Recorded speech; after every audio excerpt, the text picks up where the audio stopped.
parte, esta segunda parte es sobre el electrocardiograma en alteraciones electrolíticas y farmacológicas, pues esto es mucho más probable que lo vayan a ver en su práctica clínica habitual, ¿no? De hecho, lo van a ver todos en su internado, así que presten atención, ¿no? Que esto sí es bastante frecuente porque vamos a ver que se presenta en diferentes cuadros clínicos, tanto sea secundario a ciertas patologías como a ciertos disturbios hidroelectrolíticos, ¿no? O a secundario a ciertos tratamientos farmacológicos, ¿no? Como efectos adversos. Muy bien, entonces vamos a hablar del trastorno de electrolitos, ¿no? Nuevamente siempre, ¿no? En todas estas, digamos, patologías asociadas a diagnóstico por electrocardiograma, no existe otra forma que entenderla sino comprendiendo nuestro potencial de acción, ¿no? Que ya lo sabemos bastante bien, ¿no? Las fases, ¿no? Y sabemos, ¿no? Qué es lo más resaltante en cada una de las fases, como para poder hacer nuestro entendimiento fisiopatológico de cada uno de estos cuadros, ¿no? Ahí están nuevamente las fases de nuestro potencial de acción, y lo más saltante y lo más frecuente de los cambios iónicos en cada una de ellas.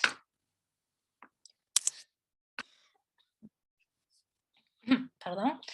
Muy bien. Entonces,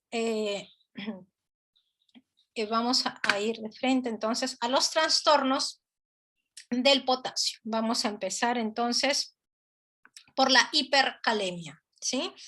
Las causas de la hipercalemia, es decir, el aumento de las concentraciones de potasio sérico e hipercalemia, son las cosas más frecuentes. Número uno es la enfermedad renal crónica, ¿no? La depleción por volumen en pacientes en las cuales queremos hacer un balance negativo y le damos diuréticos, ¿no? Bajamos el volumen, pero a costa de producir cuadros de hipercalemia. El uso de ciertos fármacos, ¿no? Tales como los IECAs, ¿no? Los inhibidores de la enzima convertidora de angiotensina, los diuréticos ahorradores de potasio, ¿no? Como la espironolactona a la cabeza, que es el más utilizado dentro de los ahorradores de potasio, el uso de AINES, el uso de trimetoprim, sulfametosazol, este antibiótico que se utiliza muchas veces para infecciones digestivas, ¿no? Urinarias, entre otros, y el uso de anticoagulantes. Entonces, sabemos que el potasio, ¿no? Es un ion intracelular principalmente, ¿no? Y vamos a considerar, ¿no? Hipercalemia cuando el potasio sérico supere los 5.000 equivalentes por litro, ¿no? ¿Qué cambios se producen en el potencial de acción secundarios a la hipercalemia? ¿No? Lo tenemos en este esquema, ¿no? En el caso de la hipercalemia va a suceder que basalmente en la fase de reposo, como vemos, ¿no? Ya no va a ser tan negativo. Sabemos que normalmente el potencial de reposo era de menos 90 milivoltios. En el caso de la hipercalemia vamos a partir, ¿no? De valores menos negativos, menos 80, menos 70, ¿no? Y posteriormente va a haber un aumento de la permeabilidad para el potasio en la fase 2 y 3, que va a producir una repolarización más rápida, ¿no? Con lo cual, ¿qué pasa con el potencial de acción?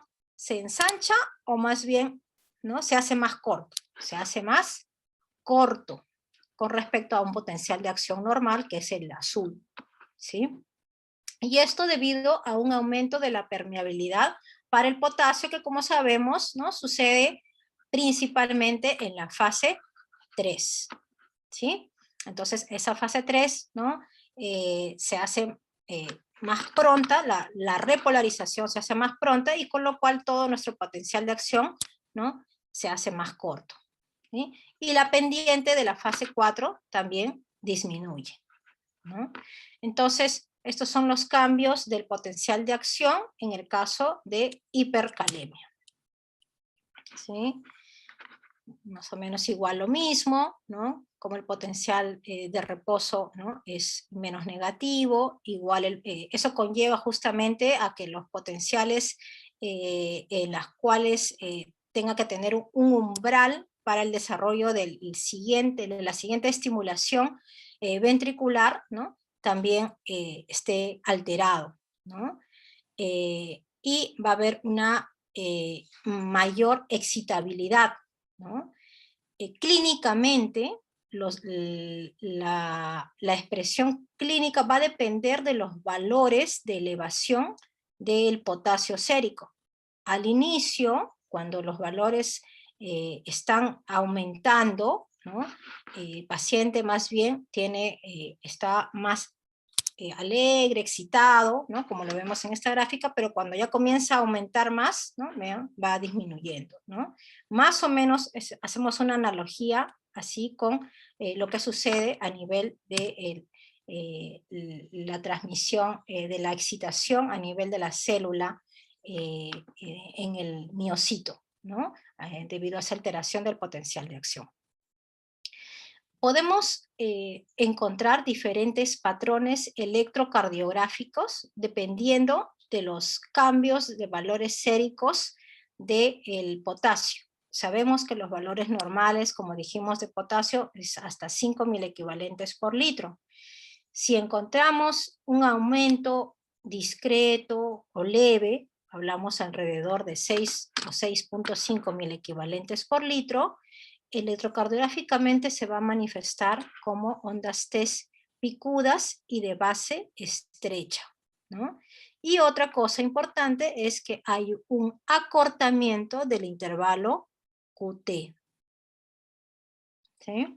Entonces, estos son, digamos, los signos electrocardiográficos de un aumento leve de los valores séricos de potasio. Si seguimos aumentando los valores séricos, ya estamos hablando de 7 milequivalentes por litro o un poco más, ¿no?, ya vamos a ver que ya no solamente los cambios se limitan a las ondas T, ¿no?, sino que ya hay cambios en el intervalo QRS, ¿no? Como vemos en este electrocardiograma, ¿no?, vemos los QRS ensanchados, ¿no? Ya no miden solo 2 cuadraditos o 2,5, ¿no? Ya miden más, ¿no? Son complejos anchos, ¿no? Ya no solamente estamos hablando de cambios de la onda T o del segmento ST, sino ya estamos hablando de cambios del QRS, ¿no? Porque dijimos que todo nuestro potencial de acción se iba a cortar progresivamente según hubieran valores más altos de potasio sérico, ¿no? También pueden suceder con estos valores, alrededor de 7 milequivalentes por litro, ya pueden aparecer bloqueos auriculoventriculares, ¿no? La conducción entre aurículas y ventrículos, ¿no?, ya se ve alterada, y ondas PES aplanadas, ¿no?, como lo podemos ver en este electrocardiograma, ¿no? Sabemos que es sinusal porque en algunas derivadas, ¿no?, lo vemos claramente, pero en otras vemos una onda P aplanada, ¿no? Entonces, complejos QRS anchos, bloqueos AVs, ¿no?, y ondas P aplanadas, ¿no?, son signos electrocardiográficos de valores séricos de potasio alrededor de 7 milequivalentes por litro.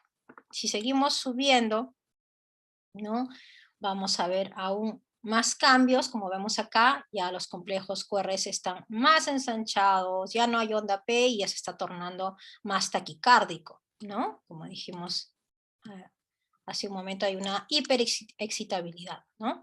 Y cuando ya estamos en 10 milequivalentes por litro, ya ahí sí tenemos, ¿no?, las arritmias malignas, tales como una fibrilación ventricular, ¿no?, latidos de escape, ¿no?, y luego de una taquicardia maligna con una fibrilación ventricular sucede una asistolia, ¿no?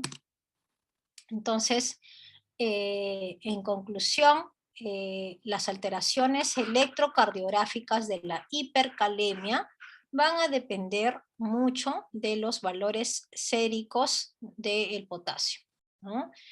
Es diferente tener valores discretamente altos a tener valores ya de más de 10 miliequivalentes por litro, ¿no? Si tenemos alrededor de 6, 7 miliequivalentes por litro, básicamente se va a limitar a la onda T, ¿no? Hiperaguda, acuminada, ¿no? Si tenemos valores entre 8 y 9, ya vamos a ver que se afecta también los complejos QRS, se van haciendo cada vez más anchos, ¿no? Más taquicárdicos, y ya valores por encima de 10 ya vemos, ¿no? Arritmias tales como una fibrilación ventricular, ¿no? Igual acá, que es lo mismo, ¿no? Ahora vamos con lo que es la hipocalemia. ¿Qué situaciones, qué cuadros clínicos predisponen a la hipocalemia, ¿no? La pérdida a través de líquidos corporales como vómitos, pacientes que hayan sido sometidos a aspiración nasogástrica, ¿no? Pacientes que hayan utilizado diuréticos de ASA, ¿no? Hace un momento habíamos hablado de los diuréticos ahorradores de potasio, cuyo máximo representante era la espironolactona, ¿no? En este caso, en el caso de la hipocalemia, es los diuréticos, uno de sus efectos adversos del uso de diuréticos de ASA puede producir hipocalemia. ¿Cuál es el diurético de ASA, digamos, más conocido? La furosemida, ¿no? Los diuréticos tiacídicos, como la hidroclorotiazida, también pueden producir hipocalemia, ¿no? O bien pueden ser el resultado de una disminución del magnesio sérico, de una hipomagnesemia, ¿no? Los síntomas principales son poliuria y debilidad muscular. Los cambios en el potencial de acción, en la hipocalemia, entonces, como vamos a ver acá, estamos hablando de valores séricos por debajo de 3.5 miliequivalentes por litro, ¿no? Vamos a ver que básicamente hay cambios alrededor de la fase 4, ¿no? Que no va a tener esa pendiente aumentada que suele tener de manera fisiológica, ¿no? Como lo señala la flecha, ¿no?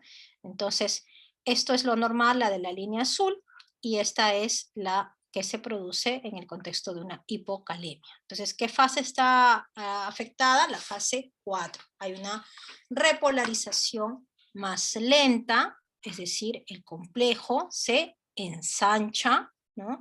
Pero a expensas de una prolongación principalmente de la fase 4, ¿no?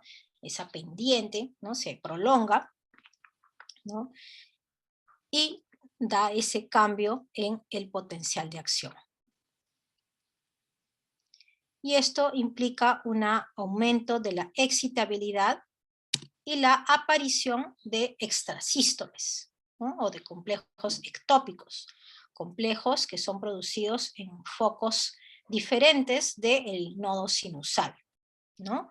Porque como dijimos, recuerden que había un periodo refractario, ¿no?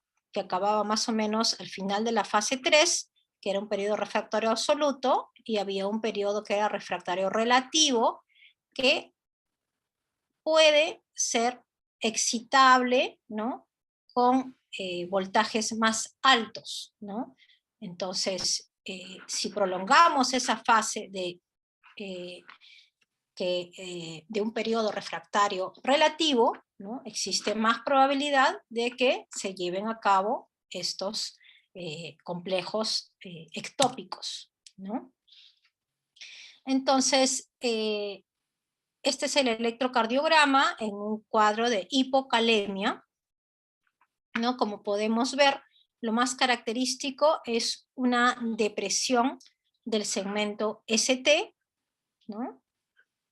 Una depresión del segmento ST, poca amplitud de la onda T, ¿no? Poca amplitud de la onda T, incluso inversión de la onda T, y hay algo muy característico, y es, digamos, el signo casi patognomónico de la hipocalemia, ¿no? Que puede ser incluso pregunta de muchos exámenes que ustedes van a dar a lo largo de su vida. La aparición de la onda U. La onda U, ¿no?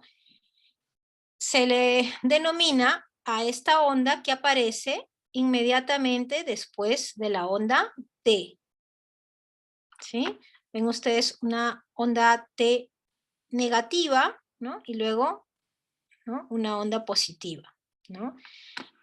Ese signo que vemos, ¿no?, esa onda se llama onda U y es patognomónica de la hipocalemia. Ya después de la onda U vemos que nuevamente empieza la P y su complejo QRS, ¿no? Entonces, ¿cómo identificamos una onda U? Está justamente entre una onda T negativa, ¿no?, y una onda P, ¿no? Esa es la onda U, ¿no? Muy bien.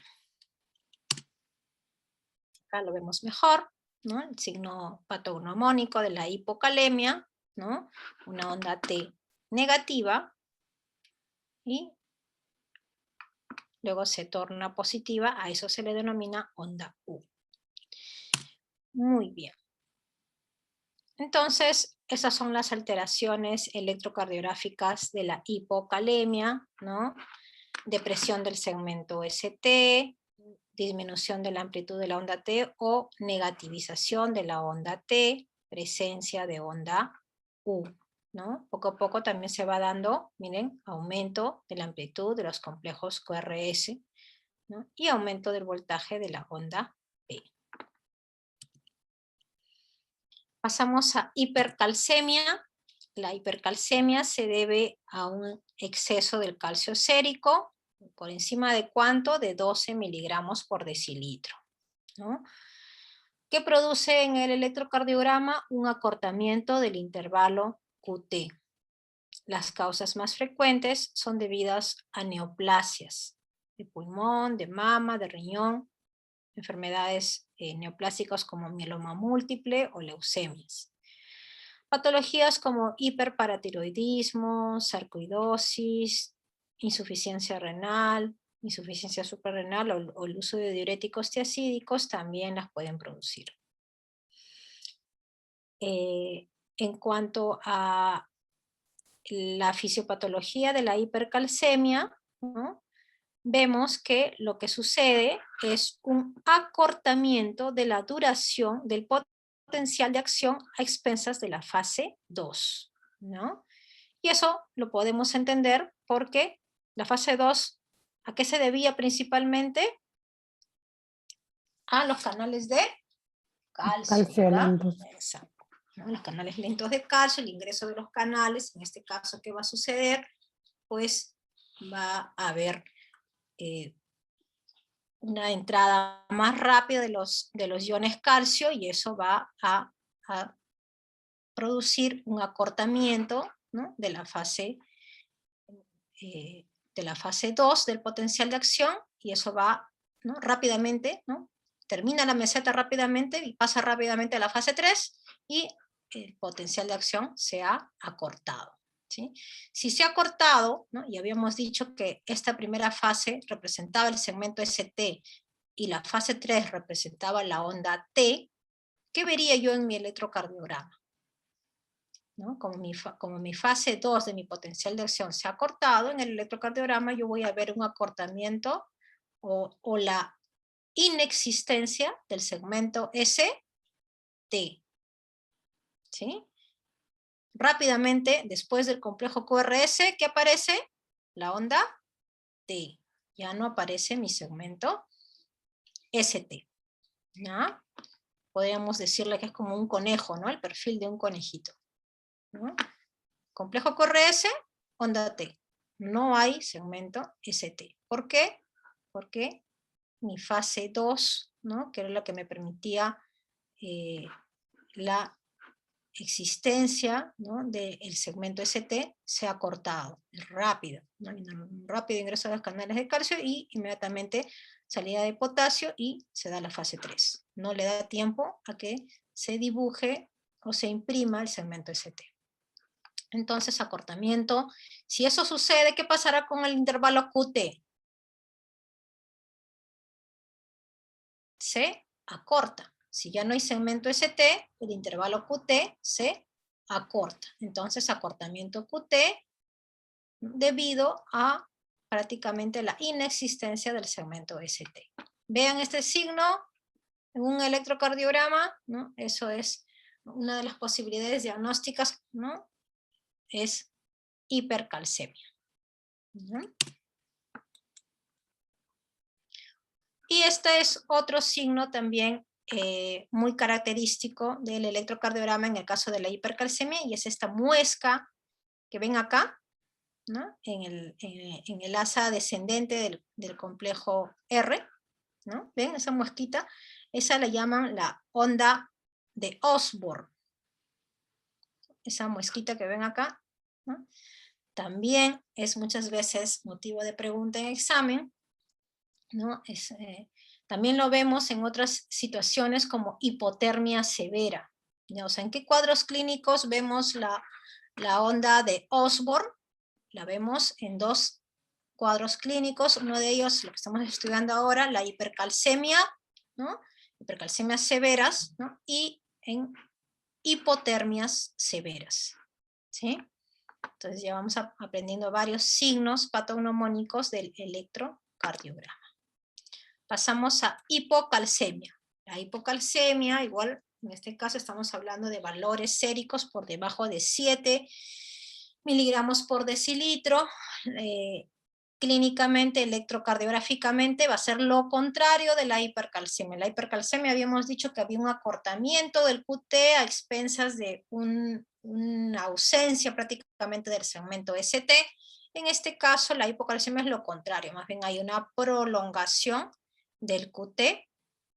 Las causas más frecuentes son el uso de diuréticos de asa, como la furosemida, ¿no? La hipomagnesemia y el déficit de vitaminas. Y lo que sucede en este caso, ¿no? Es el alargamiento de la duración del potencial de acción a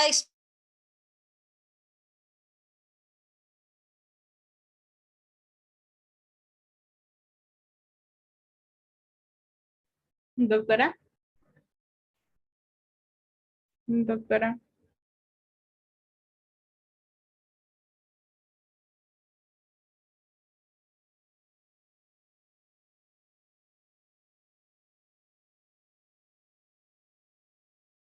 Entonces, perfecto, como estábamos mencionando, entonces, en el caso de la hipocalcemia, lo que sucede más bien es un alargamiento de la duración del potencial de acción a expensas de la fase 2, ¿no? Hay un enletecimiento en la entrada de los canales de calcio en la meseta, en la fase 2, y por lo tanto se prolonga más esa meseta, se ensancha más los complejos, el complejo del potencial de acción, y eso se expresa en el electrocardiograma como una prolongación del segmento ST, ¿no? Al contrario de la hipercalcemia, en donde veíamos que había ausencia del segmento ST, acá más bien hay una prolongación del segmento ST, y eso ¿no? produce, ¿qué cosa? Una prolongación del intervalo QT, ¿ya? Una prolongación del intervalo QT, ¿no? Entonces todo por la prolongación del segmento ST, ¿ya?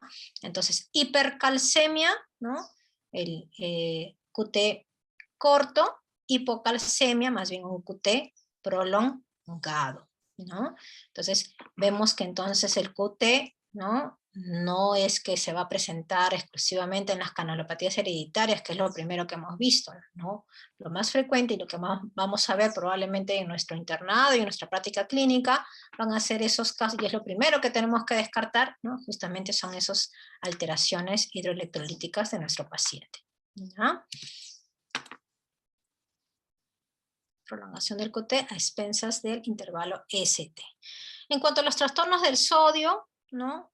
Tanto elevaciones como aumentos, en realidad no hay efectos clínicos debido a que para producir estos aumentos y disminuciones en realidad del sodio, ¿no?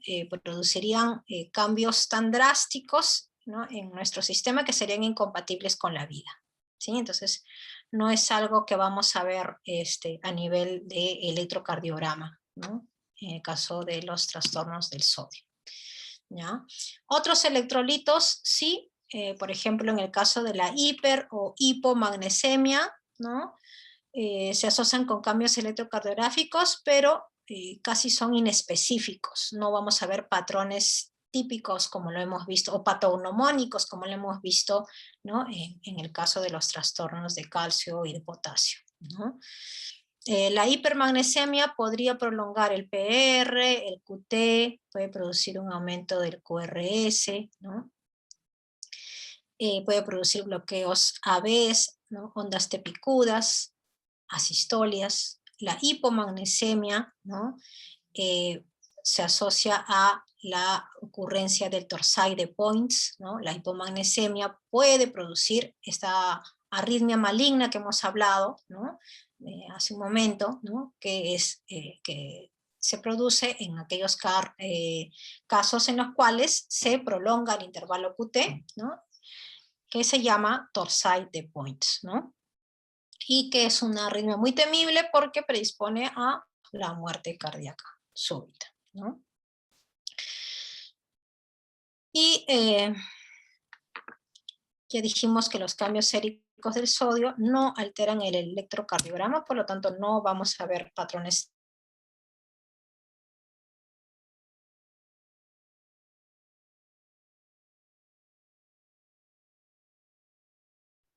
Doctora, ¿me escucha?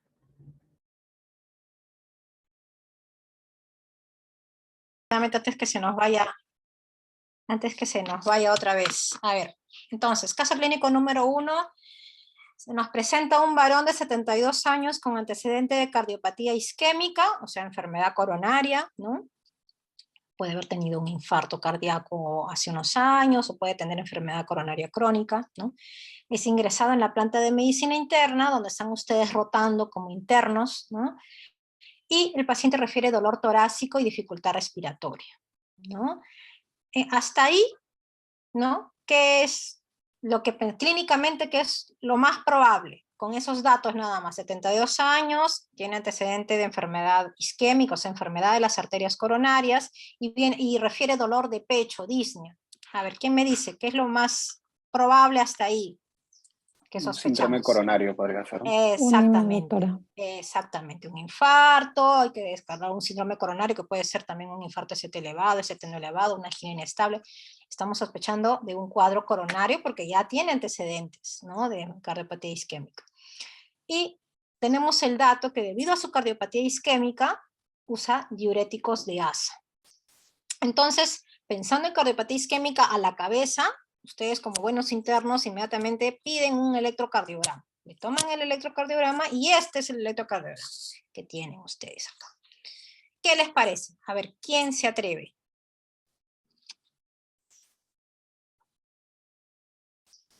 ¿Alguien? ¿Podría? Ajá, ¿quién está? ¿Quién es? Perdón, no veo. Edgar. Edgar. Ya, muy bien, Edgar. A ver, vamos, coméntame. Primero veo que el ritmo es sinusal debido a la Perfecto. presencia de onda P. Ujú. Los intervalos RR me parecen, en cuanto al cálculo de la frecuencia, para la frecuencia es mejor usar de 2, ¿no? Ujú. Entonces, usaré de 2, 1, 2, 150, 100. Tiene 4 cuadrados, lo que Ujú. lo convertiría entre, me parece, 100, 75, ¿no? 75, perdón. 75. Ujú. 75. Muy bien, Eh, es una frecuencia normal. Después perfecto. el PR igual creo que debo medirlo en D2, ¿correcto? Ujú. Sí, El PR ¿lo ves tiene mejor ahí? Ujú. 4 cuadrados, me parece, pero Ujú. está algo elevado. Creo, la línea isoeléctrica al menos, no sé dónde, al menos en el D2 de abajo hay artefactos. Ujú. Creo que tendría que usar otra derivada, porque Ya. no sé si son Pe- artefactos o es que en verdad hay presencia. O sea, ya. parece haber una onda U. Acá Ah, ahí justo se señala el inicio de la P, está señalando la P, y antes de eso hay como una elevación, que creo que es la ujú. onda O, Perfecto, muy bien. y luego hay como una depresión con cavidad superior, me parece, que se le dice, y eso Ya. sería la onda T. Entonces, en las derivadas B1, B2 y B3 está teniendo eso. Ujú. Claro, muy bien. O sea, cuando estabas evaluando el PR, ¿no? Estabas viendo la línea isoeléctrica y dijiste que estaba, pero no está como estable. ¿Por qué? Porque el segmento ST lo ves como que infradesnivelado, ¿no es cierto? Claro, claro. Esta es la línea isoeléctrica y ahí te diste cuenta que el segmento ST estaba infradesnivelado y entonces viste las precordiales y ahí es cuando efectivamente dijiste, ah, pero esto está negativo, está infradesnivelado, es una onda T negativa y luego se positiviza, esto es la onda U, ¿no? Muy bien, perfecto, ¿no? Esa es la idea, ¿no? Cuando vamos, si tenemos nosotros, digamos, un orden de lectura del electrocardiograma, no se nos va a pasar cosas, ¿no? Y conforme vamos haciendo ese orden, nos van a aparecer estos datos, ¿no? Que se nos podrían pasar si intentamos verla así generalmente, ¿no? Sin tener algo ordenado, sin tener un algoritmo de lectura, ¿no? Entonces, está muy bien lo que mencionas. Y dime, ¿qué una onda U en qué circunstancias patognomónicas se presentaba? Hipocalemia nos mencionó usted, doctora. Ajá. Y eso, ¿cuál sería la causa de esta hipocalemia en este paciente? Los diuréticos de asa hacen perder potasio y también calcio. No, tiacídicos calcio, perdón. Tiacídicos calcio, asa, potasio. ¿Ya? Entonces, en este caso estaríamos ante una hipocalemia, ¿no? Lo patognomónico de la hipocalemia es la presencia de ondas US, ¿no? Las ondas US son patognomónicos de la hipocalemia, ¿no? ¿Qué más vemos en general? Eso que mencionaste, la depresión del segmento ST, la disminución de la amplitud de la onda T o ondas T negativas, ¿no? Y la onda U, ¿no? ¿Qué le pediríamos a este paciente para confirmar? ¿Qué le pedirías? ¿Qué analítica le pedirías? Esférico. Ajá. ¿Y algo más para estar seguros Pues, ya por que sus tiene, antecedentes? Ujú, bueno, le pediría enzimas troponina, ujú. ¿no? Troponinas de alta Perfecto, sí, sensibilidad. sí, tiene dolor de pecho, tiene síndrome cardíaca isquémica, ¿no? Y ya con eso ya no me queda la mayor duda, ¿no? Pero ya lo sospeché por el electrocardiograma y ya hago mi unidad clínica pidiendo mi analítica para confirmar, ¿no? No veo, una onda T negativa sabemos que también puede ser, ¿no? Un síndrome coronario agudo, ¿no? Pero en este caso no veríamos onda U, que hemos dicho que es patognomónica de esta patología. Ujú. Doctora, una consulta sobre este tema es que, ¿dónde voy a ver mejor que esté el ST disminuido o deprimido? ¿En qué derivada voy a ver mejor esto? Y igual con la T, ¿dónde mido más el ST y esto en este problema? Generalmente mejor lo ves en las derivadas precordiales, ¿no? La depresión del ST y las ondas SUS las ves siempre, debes buscar en las derivadas precordiales únicamente, ¿ya? El infradesnivel del ST lo puedes ver en 2 y en precordiales, y la onda U la debes buscar siempre en las derivadas precordiales, ¿ya? Que es donde más se ve la negativización de la onda T, ¿no? Ujú. Muy bien, perfecto. Entonces, muy bien resuelto este caso, ¿no? Caso clínico número 2, tenemos a un paciente de 61 años con miocardiopatía dilatada, o sea, los diámetros del ventrículo izquierdo están aumentados, están dilatados, y esto es secundario a enfermedad isquémica. Probablemente ha tenido infartos previos, ¿no? Que ha conllevado a insuficiencias cardíacas, y esto conlleva a la dilatación de las cavidades, ¿no? Y está en tratamiento con inhibidores de la enzima convertidora de angiotensina, con los IECAS, con beta bloqueadores, con espironolactona, ¿sí? Y el paciente presenta una gastroenteritis aguda desde hace 3 días. ¿Ya? Ahí está con diarreas, ¿no? Vómitos probablemente, ¿no? Desde hace 3 días. Entonces, ustedes le piden un electrocardiograma, ¿no? También es cierto que hay que descartar, ¿no? Alguna causa coronaria, alguna causa isquémica por tener antecedentes, ¿no? Y este es el electrocardiograma que observamos. A ver, ¿quién quiere hablar?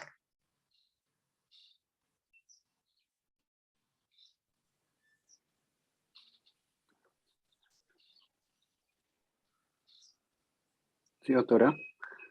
Ujú. ¿Cómo te llamas? Grover. Nuevamente Ah, mi nombre. Grover. Qué bien, Grover. Coméntame, ¿qué te parece? A ver, hazme la lectura del electro. Mm, Derivación en derivada de 2, no hay evidencia de la onda P, tampoco en las otras derivadas, no veo. Es una P, bueno, ausencia de P o una P plana podría ser. En cuanto a lo que es la frecuencia cardíaca, 300, 150, 100, más o menos unos 80, 90 de frecuencia cardíaca. El eje eléctrico, a ver, veo derivada de los miembros, por ejemplo en D2, a ver, sí, más o menos estaría en 90 grados positivo, aproximadamente. En cuanto a lo que es al PR, a ver, PR, bueno, no podría, ¿no? Determinar tampoco el PR. Ujú, muy bien. Ujú. El QRS, 1, 2, es que no veo los cuadraditos, pero a simple vista se ve que hay un QR prolongado, más o menos habrá aproximadamente 4 o 5 cuadraditos, o sea, 200 milisegundos promedio. 1, 2, 3, sí, 4 cuadraditos me parece, en derivada de 2, por ejemplo.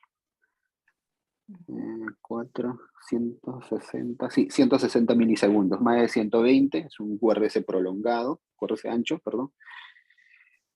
Luego vería lo que es el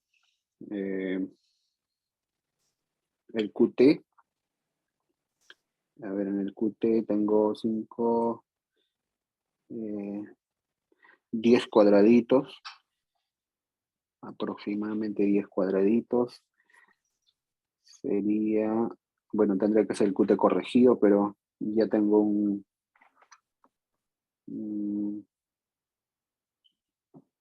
calculo el QT corregido también, doctora. ¿Cuánto te sale tu QT? El QT sin Bueno, corregir. es simple, sin corregir tenemos 9, 10, sería 400, perdón, Ujú, más o menos habría 400. 5, 9, 10 cuadraditos más o menos. Ujú, más o menos 400 400 milisegundos. milisegundos. Ujú. Sí, 400 milisegundos. Y en cuanto a su morfología, bueno, veo, por ejemplo, lo llamativo es la presencia de las ondas T picudas a nivel de derivas en las precordiales, como B2, desde B2, B3, B4, B5, sobre todo ahí. Ujú. Ujú. Y ¿qué más? A ver, Esas, punto J, ujú. Esas en ondas cuanto a lo TES, que es, ¿te parecen que alguna son característica en picudas. particular? Son Sí, picudas y la base, ¿cómo es? ¿Ancha, estrecha? a ver, la base, mm, veo que es una base estrecha. Ujú, exacto. Ujú, Sí. Y muy bueno, bien. haciendo correlación con la clínica, vendría a ser, bueno, es un paciente que usa IECAS, espironolactona, hay depresión de volumen, entonces podría tratarse de una hipercalemia Ujú, secundaria de los fármacos y, bueno, depresión de volumen. Y están todos los signos electrocardiográficos del EKG, ¿no? Hay T picudas, hay un QRS ancho, bueno, el P planas ujú. y eso. ¿Podría ser isquemia? ¿Un cuadro de un síndrome coronario agudo? El punto J no podría ser, doctor, una lesión o el TPQAS, pero bueno, no encuentro elevación del punto J, sobre todo. Y tendría que pedir pues su Ujú. enzimas cardíacas y un EKG seriado, ¿no? Claro, ¿no? Y también valores séricos, ¿no? De electrolitos, ¿no? Obviamente, Entonces, con electrolitos. eso ya, con eso ya yo tengo mi diagnóstico. Muy bien, ¿no? De repente, hacer alguna disquisición entre si es isquemia, que me presenta también las ondas TES de alto voltaje, ¿no? Es que la base estrecha, ¿no? De las ondas TES se presentan más en los cuadros de hipercalemia, ¿no? Eso es algo importante. Y lo otro que mencionaste es que está muy bien que ya hay un ensanchamiento también de los complejos QRS, ¿no? Ya están viendo unos ensanchamientos de los complejos QRS, ¿ya? Pero está muy bien, ¿ya? Entonces, no descartamos con una prueba, con un examen auxiliar descartamos 100% que sea isquemia, no, pero sí nos da la sospecha de que pueda ser una hipercalemia, y más aún porque vemos, ¿no?, que está tomando espironolactona, que está tomando IECAS, que ha tenido depresión de volumen, que no me aportan, son puntos a favor de un diagnóstico de hipercalemia, ¿no? Y el hecho de que las ondas TES sean hiperagudas con base estrecha, ¿no?, son a favor de la hipercalemia. Muy bien. Siguiente caso. Caso 3. Mujer de 45 años, en este caso no tiene ningún antecedente de interés, pero refiere que desde hace 2 meses tiene fatigas, mialgias y molestias abdominales. Doctora, ¿Sí? ¿yo podría participar? Sí, claro que sí. ¿Cómo te llamas, perdón? Guadalupe. Guadalupe, qué bonito nombre. Perfecto, Guadalupe. Muy Sí. bien. Ajá, te Doctora, yo podría escuchamos. observar en D1, por ejemplo, que no estoy viendo una onda P, ni en D1, ni en D2, ni en ABR. Más parece que existe una onda T, porque se encuentra muy pegada a una onda R, porque no puedo ver el infradenivel para ni en Q ni en S. Entonces, doctora, mi primera visión sería que no hay onda P y por lo tanto no habría un ritmo sinusal. Eso porque no se encuentra ni positivo en D1 ni 2 y no está negativo en ABR. Además, doctora, también noto lo que es el alargamiento. Bueno, se encuentra un poco alargado, bueno, bastante alargado lo que es el segmento TR, porque no hay onda P. Y bueno, aunque no existe el segmento TR, pero está alargado, No doctora. existe el perro. No existe, Ujú. pero se encuentra alargado. También podría observar, por ejemplo, en las derivadas, un acortamiento en el segmento QT, porque, no, y también en el segmento ST, porque no va a haber el tiempo límite, como por ejemplo se podría ver en B2 ni en B3, si no se encuentra disminuido. A eso es que no aparece el segmento ST y se encuentra de una Perfecto. forma abombada, doctora. Ujú. Entonces, podría decir que se trataría de una paciente con una hipercalcemia. Además Ujú. que las fatigas, mialgias y molestias abdominales podrían ser manifestaciones clínicas del aumento de calcio sérico. Excelente. Muy bien, Guadalupe. Perfecto, perfecto. Esto último me gustó bastante. Has hecho una unidad clínica, ¿no? O sea, tenemos la presunción clínica y más los síntomas ya aportan a nuestro diagnóstico presuntivo, ¿no? Perfecto. Ya va a ser definitivo cuando le pidamos analítica y lo confirmemos, ¿no? Entonces, perfecto, ¿no? Lo más saltante, ¿no?, que estamos viendo, ¿qué cosa es? Como ha mencionado Guadalupe, ¿no? El QT corto a expensas de una ausencia prácticamente del segmento ST, ¿no? Eso es lo característico, ¿no?, de los cuadros de hipercalcemia. ¿Ya? Perfecto, muy bien, ¿no? Entonces ya se van quedando con, ¿no?, las cosas más saltantes de cada uno de estos trastornos electrolíticos. Muy bien. Vamos con el caso clínico número 4, varón de 35 años, ingresado en la UCI por pancreatitis aguda.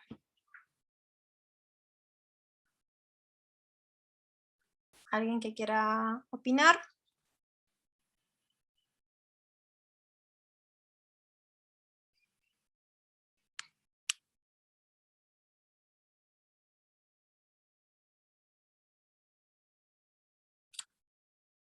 ¿Nadie?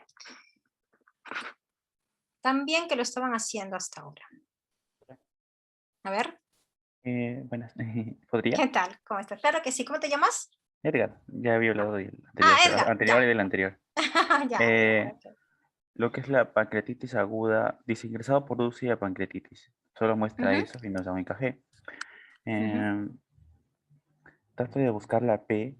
En D2 me parece verla. Sí, ahí está. ujú. Eh, ya, luego la voy a ver en... Te dan un 2 largo, ¿no es cierto? El Sí. 2 largo, el de 2 largo, ¿no? Que te lo dan justamente porque a veces en el pequeño no lo podemos ver bien, acá sí ya lo vemos con más claridad. Y acá Ahí es vemos. donde recomendaría ver la P, la T2 larga. Sí, ujú, en la de 2 larga, sí. Ujú, Entonces, ahí se ve lo que significa que hay un ritmo sinusal. En ujú. D2, D3, AB. Entonces, bueno, no se logra ver en ABL igual. Yo también lo veo en D1 un poco, pero hay un poco de artefactos. Lo que más interesa aquí es que si ingresa por pancreatitis, eh, probablemente la pancreatitis puede dar un estado, creo que se relaciona bastante con trastornos del calcio. Ujú. Porque no sé si estoy equivocado, creo que el aumento, no, sí, la disminución del calcio está relacionada con la pancreatitis. Ujú, pero, Es- y electrocardiográficamente, ¿qué te llama la atención? ¿No? ¿Qué signo te llama la atención? ¿Qué te parece anormal en el electrocardiograma? Has dicho que se está en ritmo sinusal. ¿Qué más? ¿Algo más que te llame la atención? ¿Los complejos son anchos? ¿Son normales?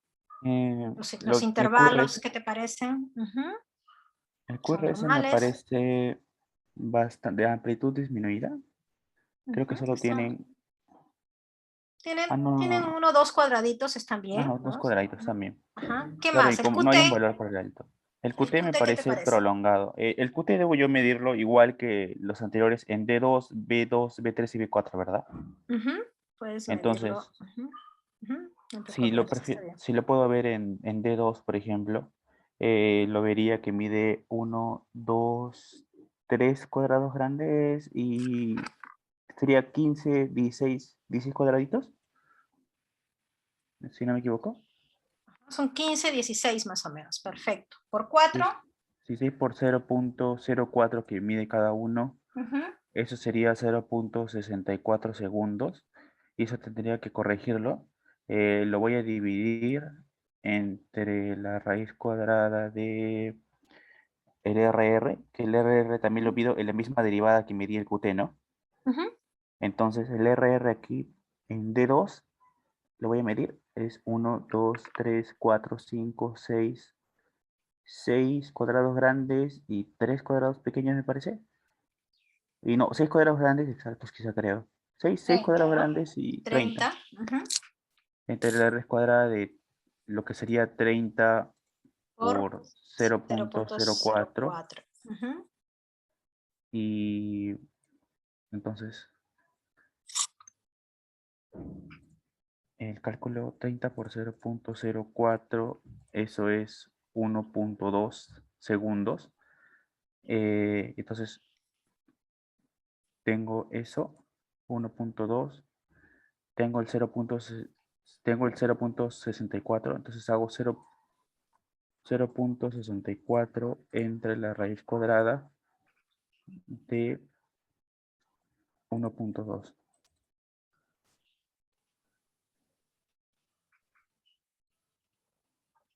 Y ese sale 0.5333 segundos. O sea, Más de 500 533. milisegundos. Ajá. QT largo. Muy QT bien. largo sería. QT Medido largo. en D2, Perfecto. ¿verdad? Perfecto. Perfecto. Muy bien. Entonces vemos un QT largo y ese QT largo en este caso, ¿a qué se debe? En tu electrocardiograma, en las derivadas precordiales, ¿qué te parece que está prolongado, que está finalmente produciendo un QT prolongado? ¿Qué segmento es el que está produciendo un QT prolongado? ¿El complejo QRS, el segmento ST, la onda T, ¿qué está produciendo que el QT se prolongue? El segmento ST. El segmento ST. ¿No? El segmento ST está prolongado, es lo que más está prolongado. Vemos que el QRS está normal, está estrecho, normal, la onda T está normal, está estrecha, pero el ST está prolongado.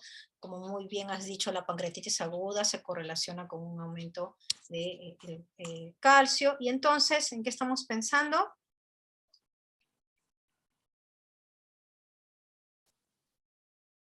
Estaríamos pensando en una hipocalcemia. Una disminución del calcio, perdón, y estamos pensando en un cuadro de hipocalcemia. Perfecto, muy bien, muy bien. Entonces hemos visto los dos cuadros clínicos típicos, ¿no? La hipercalcemia, en donde vemos que más bien el QT está disminuido, ¿no? Y no vemos segmento ST, ¿no? El caso anterior, y este caso en el que vemos, ¿no?, un QT prolongado, más de 500 milisegundos, y debido a un ST prolongado, esa es la hipocalcemia, ¿no? Sumado al cuadro clínico de este paciente, ¿no? Perfecto, muy bien. Entonces, vamos ahora al último de los, esto ya lo vamos a pasar, vamos al último de los cuadros clínicos que tenemos que mencionar, que es la intoxicación digitálica, ¿no? Que también es algo que hay que mencionar porque la digoxina es un medicamento que es del grupo de los digitálicos, que lo deben haber llevado en farmacología, ¿no?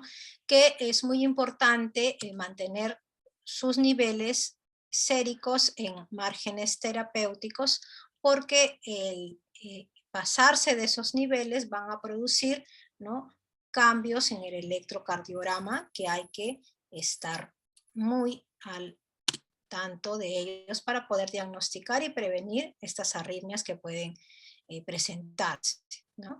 Pero vamos a dividir las características clínicas del uso de digitálicos, ¿no?, por efectos del uso de digitálicos, ¿no?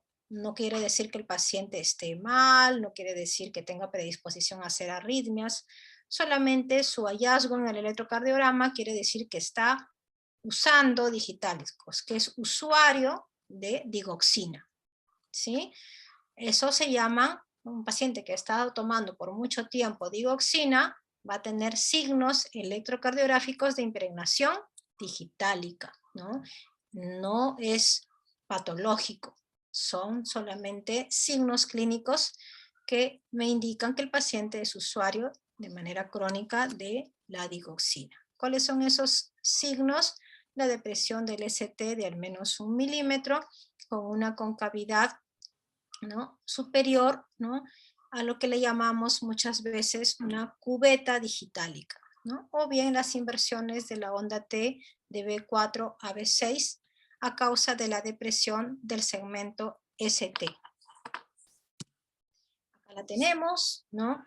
Las alteraciones, ¿no?, secundarios al uso de digitálicos, ¿no? La más característica es esta concavidad, ¿no?, que habíamos mencionado en el segmento ST, ¿no?, que se llama cubeta digitálica, ¿no? Entonces, si un paciente es usuario crónico de digoxina, le tomamos su electrocardiograma, seguramente vamos a encontrar este signo. No hay que asustarse, no hay que asustar al paciente y decir que va a estar predispuesto a desarrollar una arritmia. Este hallazgo solamente nos dice que el paciente es un signo de impregnación digital, y que quiere decir que el paciente ya es usuario crónico de este medicamento, ¿sí?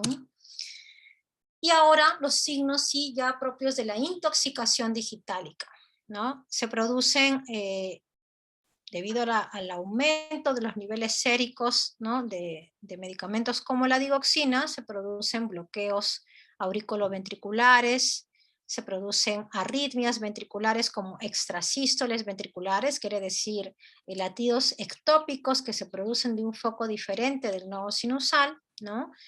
Generalmente, ustedes deben haberlo visto en clases anteriores, distinguimos las extrasístoles ventriculares de las extrasístoles supraventriculares, debido a que estas primeras son de complejo QRS ancho, mientras que las supraventriculares son de QRS angosto y son diferentes que aquellos generados del nodo sinusal, ¿no? Entonces, la intoxicación digitálica puede presentar, en resumen, bloqueos auriculoventriculares, arritmias ventriculares, arritmias supraventriculares, trastornos de la conducción auriculoventricular.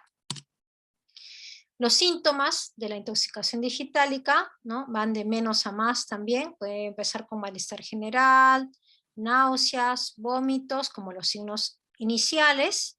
Posteriormente pueden aparecer diarreas, ¿no?, intoxicación crónica y pueden aparecer posteriormente episodios de insuficiencia cardíaca, ¿no?, alteración de la visión. Eso es algo muy característico, es una pregunta típica de exámenes, ¿no?, de residentado, de internado, ¿no? Aparecen, ¿no?, halos de visión de colores, ¿no? Entonces, en un paciente hay que sospechar de intoxicación digitálica, ¿no? Confusión y delirio son finalmente los signos ya cuando la intoxicación digitálica es mucho más severa, ¿no? Entonces, presentamos este caso, el caso número 6, ¿no? Y el último. En este caso es una mujer de 79 años que estaba en tratamiento por fibrilación auricular, ¿no? Y tomaba digoxina, ¿no? La paciente viene a la emergencia donde ustedes están haciendo el internado y refiere, ¿no?, como les dije, el signo típico, cada vez que lo escuchen, tienen que pensar en eso, en los exámenes, y en la vida misma, ¿no? Van a ver justamente, pero como le dije hace un momento, pues el mundo real es un poquito más complejo, ¿no? A veces el paciente no necesariamente lo refiere hasta que ustedes no le pregunten, ¿ya? Entonces, esta paciente en particular refiere mareos y refiere visión en halo de colores. Entonces, ustedes le piden su electrocardiograma. Y es este. ¿Qué opinan? Recuerden que la paciente ya tiene el diagnóstico de fibrilación auricular, ¿sí? Ya han visto fibrilación auricular, ¿verdad, chicos?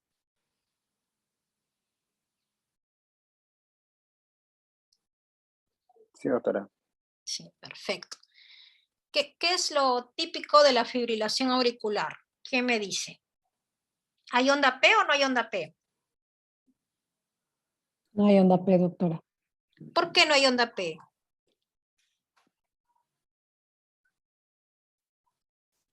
¿Por qué en la fibrilación auricular no hay onda P? Los complejos... Ritmo, Ajá, doctora, es muy rápido. no, porque se generan del no... Ajá. ¿La onda P qué me dice? ¿Qué me indica? Polarización auricular, doctora. Cuando los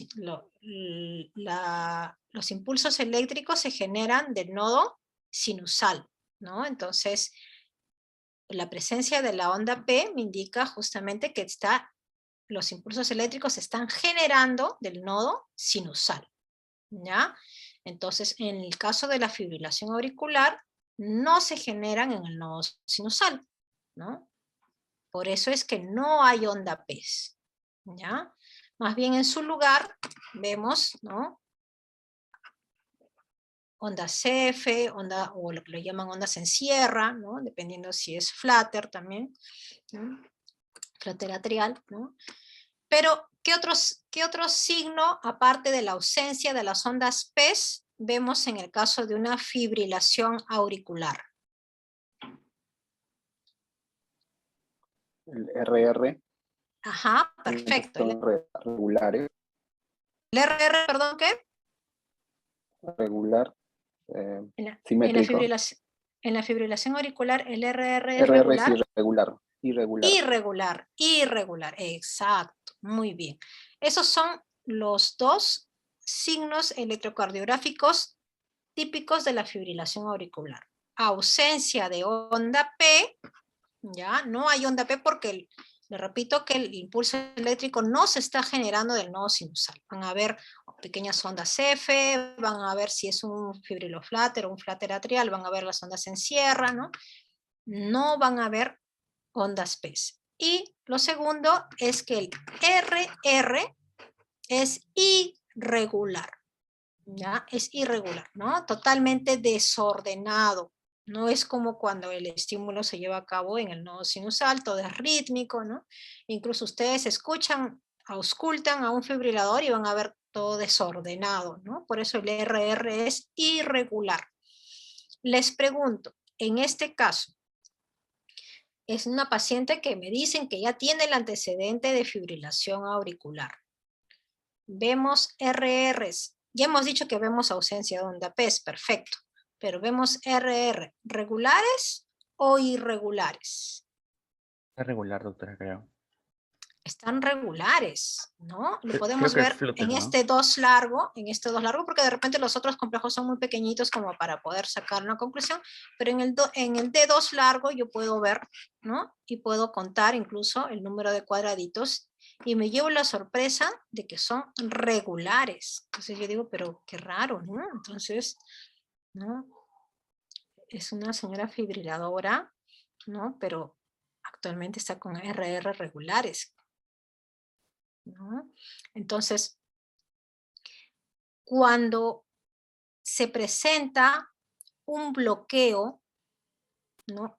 Un bloqueo aurículo-ventricular en un paciente que de base ya es fibriladora, ya tiene fibrilación auricular, los RR se vuelven regulares, ¿sí? Entonces, cuando de base una paciente es fibriladora, ¿no? Y presenta un bloqueo AB, los RRs se tornan regulares. ¿Los 3 tipos de bloqueo AB, doctora, o alguno en especial? El bloqueo AB, el bloqueo AB en general, ¿ya? Y ese signo, porque como les repito, yo espero encontrar en el electrocardiograma de una paciente fibriladora RRs irregulares. Al no encontrarlo y más bien ver regularidad, debo sospechar que se me está bloqueando, ¿sí? Que no hay una conducción entre aurículas y ventrículos y que debo yo evaluar qué puede estar produciendo el bloqueo en esta paciente, ¿no? Reviso su caso, evalúo y veo que está tomando digoxina. Habíamos dicho que la digoxina puede producir bloqueos, ¿no? Aparte de extrasístoles, uno de los signos electrocardiográficos que produce son bloqueos y clínicamente la paciente me está refiriendo a alteraciones visuales, halo de colores, está con ya trastornos del sensorio porque ya está con mareos, ¿no? Entonces todo indica que estamos ante una intoxicación digitálica, ¿sí? Y este caso es muy bonito y es un caso muy, digamos que preguntado en exámenes y que incluso en la práctica clínica, ¿no? Lo podemos ver muchas veces, porque justamente son los pacientes que tienen fibrilación auricular los que consumen digoxina, ¿no? Entonces, es algo que tenemos que tener en cuenta, ¿ya? Es algo que tenemos que tener la sospecha, por lo menos, ¿no? De que si la paciente era fibriladora y yo confirmo con sus electrocardiogramas antiguos en su historia que la paciente era una fibriladora auricular, ¿no? ¿Qué pasó? Porque se me ha tornado con los RR regulares. Entonces, eso más la clínica ya me hace el diagnóstico de la que la paciente está haciendo una fibrilación auricular bloqueada, secundario a una intoxicación digitálica. ¿Sí? Muy bien. Este caso es muy bonito, ténganlo en cuenta. Probablemente por ahí lo van a ver en alguno de sus exámenes de internado, de residentado, ¿no? Es un caso que se presenta en la práctica clínica. ¿Ya, chicos?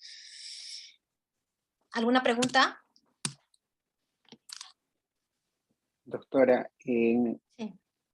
¿el anatofio C produce algún efecto similar a la dioxina?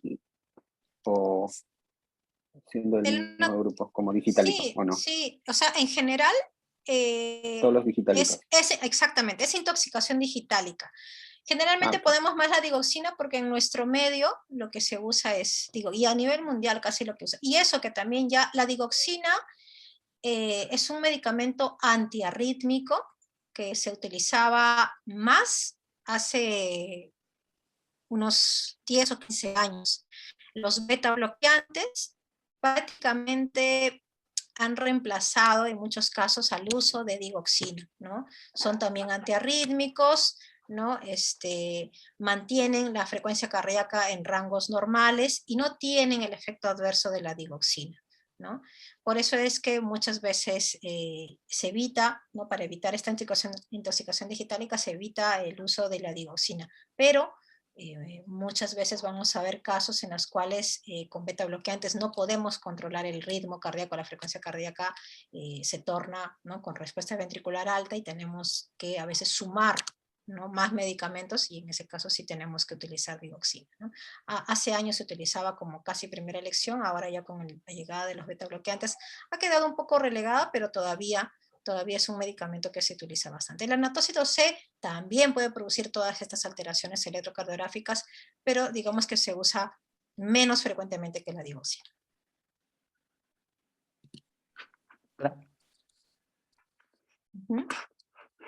Una pregunta, en el caso de la hipercalemia, para decir una onda T hiperaguda o alta, ¿la T debe ser mayor a cuánto? ¿Cuántos milímetros? ¿Cuál es el parámetro para hablar de que sea alta? ¿Y en qué derivada debo medirlo para que sea alta? Las ondas T positivas siempre lo debemos ver principalmente en derivadas precordiales, ¿no? Generalmente miden menos de un cuadrado grande, pero cuando ya, o sea, menos de 5 milivoltios, pero cuando ya exceden eso ya hablamos de altos voltajes de la onda T. Y si tienen la base estrecha, como mencioné, eso más es secundario a trastorno electrolítico, más que a isquemia. Hasta 5 sería normal, más de 5 es lo normal. Ya están con voltaje alto. En precordiales. Y en lo que es la base, doctora, ¿en la base cuánto más o menos debe medir normalmente? ¿Y de cuánto ya hablaría de base estrecha? Bueno, no hay, digamos, un parámetro así que te diga a partir de esto ya es ancho, a partir de esto ya es estrecho, pero sí,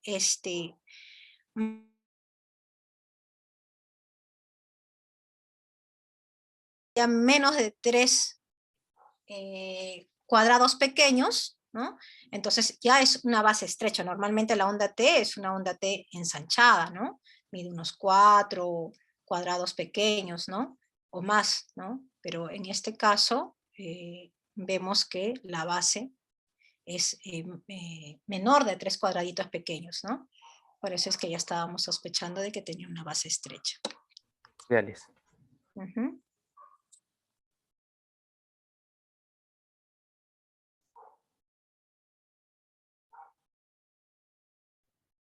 Creo que ya no hay más. Aunque en el chat hay una pregunta, doctora. No sé si lo podría leer o se lo leo. A ver, léemelo, porfa, no tengo la mano. Ya, Alison nos dice, doctora, ¿cuál es el mecanismo por el que algunos fármacos prolongan el intervalo QT? Uy, pero eso lo hemos mencionado durante toda la clase. O sea, en general, bueno, nosotros hemos hablado que el intervalo QT generalmente y principalmente se da debido a alteraciones en la fase 2 y en la fase 3, ¿no? Entonces, cualquier medicamento que altere el mecanismo de acción de calcio y de potasio, que son los principales protagonistas de estas dos fases, van a alterar el intervalo QT, ¿no? Tanto alteraciones hidroelectrolíticas como también el uso de estos medicamentos. Y hay una lista, claro que sí, hay una lista de medicamentos que alargan y que acortan el intervalo QT, que también deben tenerlo ahí de memoria porque también les va a ayudar mucho para cuando ustedes en el electrocardiograma encuentren ese hallazgo y puedan corroborarlo, ¿no?, con el interrogatorio al paciente, ¿no? Deben buscar el uso de estos medicamentos para poder suspenderlo, ¿no? O sea, es muy importante conocer qué medicamentos alargan como también acortan el intervalo QT. ¿Ya? Sí, la compañera me menciona la citromicina. Por ejemplo, la citromicina. Sí, claro, la citromicina también está dentro de los medicamentos que alteran el intervalo QT. Eritromicina, acitromicina. Durante la época del COVID, no sé si ustedes leyeron muchos artículos que salían justamente relacionados al uso de acitromicina, ¿no? Porque la acitromicina fue uno de los antibióticos que se utilizó, ¿no? Porque existía ahí la teoría de que mejoraba estos cuadros, ¿no? Al menos las infecciones sobreagregadas en el caso del COVID, ¿no? Y se asoció muchas veces con prolongación del QT, ¿no? Una última consulta, disculpe. En el caso que veíamos síndrome QT largo tipo 1 y tipo 2, ¿son los mismos canales de potasio de la fase 3 los que se afectan? ¿Por qué la T es distinta? En uno la T es amplia y alta, y en otro la T tiene una mediadura. ¿Pero son los mismos canales de potasio de la fase 3? Te ¿O refieres al Brugada, ¿no es cierto? No, me refiero al síndrome de QT largo tipo 1, tipo 2, que tenían la persona que, una era un nadador y la otra era una persona que estaba con emociones. Porque en general, o sea, estas son canalopatías congénitas que pertenecen a un mismo grupo, pero cada uno tiene una mutación genética diferente. Entonces, cada mutación genética te altera una parte del canal iónico. En realidad, los canales iónicos están bien reconocidos, bien investigados, ¿no? Tienen subunidades, ¿no? Y cada una de estas subunidades, ¿no?, que al final son moléculas proteicas, son codificadas por diferente gen, ¿no? Entonces, no pueden ser iguales, si bien es cierto, finalmente terminan por producir prolongación del QT, porque alteran el potencial de acción, porque actúan en la misma fase, pero La 3.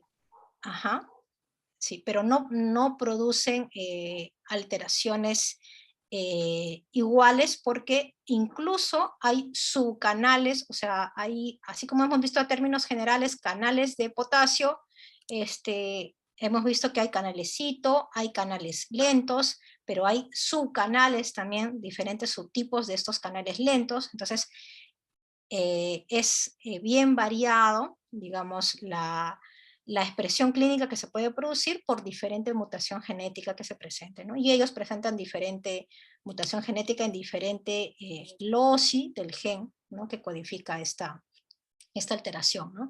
Pero en términos generales, ¿no?, lo que hacen es prolongan el QT, ¿no?, y presentan alteraciones a nivel del cemento ST y T, ¿no? El de sodio, doctora, por ejemplo, tenía efecto funcional elevado, decía, mientras que el de los potasios tenía efecto funcional disminuido. Entonces me preguntaba, ¿qué significa que tenga Al efecto tercer funcional tipo, elevado? O sea, ¿qué significa eso de efecto funcional elevado? ¿Que tiene más frecuencia o qué significa? ¿te refieres al tipo 3? Sí, ahí en el gráfico, el 1 y el 2 era A ver, efecto ahorita lo vamos a funcional abrir. disminuido y el tipo 3 en la diapositiva 26 decía efecto funcional elevado. Entonces, ¿eso qué está significando? ¿Mayor frecuencia cardíaca o qué? ¿Te refieres al efecto? Claro, lo que pasa es que lo que te ponen es en que si generan una mayor o una menor actividad funcional del canal iónico. Que ¿Me la función del entiendes? canal iónico de sodio está Ajá, aumentada, mientras que ajá, los otros, la función del canal iónico de potasio está disminuido. está disminuida, Ah, exactamente. ya, Ujú, entendí. ujú, Muchas ujú. gracias, doctora. No, de nada, ¿no? Ahora, recordemos que cuando nosotros hemos estudiado el potencial de acción, nos hemos quedado con el evento del canal que más aporta, pero recordemos que en ninguna de las fases solo hay un cambio de canal, sino que es la suma, ¿no?, de varias de varios cambios, ¿no? De canal en cada fase. En la fase 0 no solamente es que ingresa el sodio, ¿no? También hay una actividad de los canales de potasio, pero en menor cantidad. En la fase 1 habíamos dicho que hay salida de potasio, pero también hay de cloro, pero no lo mencionamos tanto, ¿no? Pero, o sea, todo eso suma y por eso es que vamos a encontrar esas variaciones en los electrocardiogramas, ¿no? Pero finalmente lo que podemos hacer es que todos estos subtipos del síndrome QT largo lo que hacen es eso, una prolongación del QT, ¿no? Y su efecto, ¿no? Que debemos prevenir y que debemos evitar es justamente la aparición de arritmias malignas, ¿no? Porque como sabemos, ¿no? Estas alteraciones en el potencial de acción finalmente van a conllevar a que sean más susceptibles de generación de estimulación de otros focos que pueden conllevar a arritmias extrasistólicas y producción de arritmias malignas que concluyen en muerte súbita, ¿no? Pero muy buena pregunta, muy bien la acotación, ¿no? Uh-huh.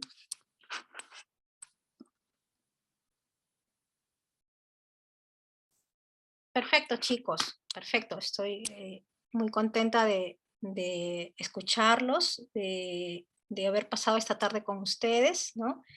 Y nada, y espero que esto les haya servido, ¿no? Llévense lo más importante de cada alteración, ¿no? Sobre todo las alteraciones hidroelectrolíticas que la van a ver ya muy pronto cuando sean internos, ¿ya? Y espero que por ahí nos encontremos, ¿no? En cualquier momento de su carrera, ¿no? Voy a estar muy contenta de saber que cada uno de ustedes, pues, sanfernandinos, ¿no? Les va bien, sea en el Perú o en cualquier lado del mundo, ¿no? Terminen finalmente siendo personas que aporten para, ¿no? Sacar adelante a nuestro país. Cuídense mucho. Muchísimas gracias por el doctora. presente. Gracias, doctora, por la ponencia. En unos días le estará llegando el certificado a su correo. Muchísimas gracias. Gracias. Muchas gracias. Adiós, cuídense. Gracias. Buen fin de semana. Igualmente, hasta luego.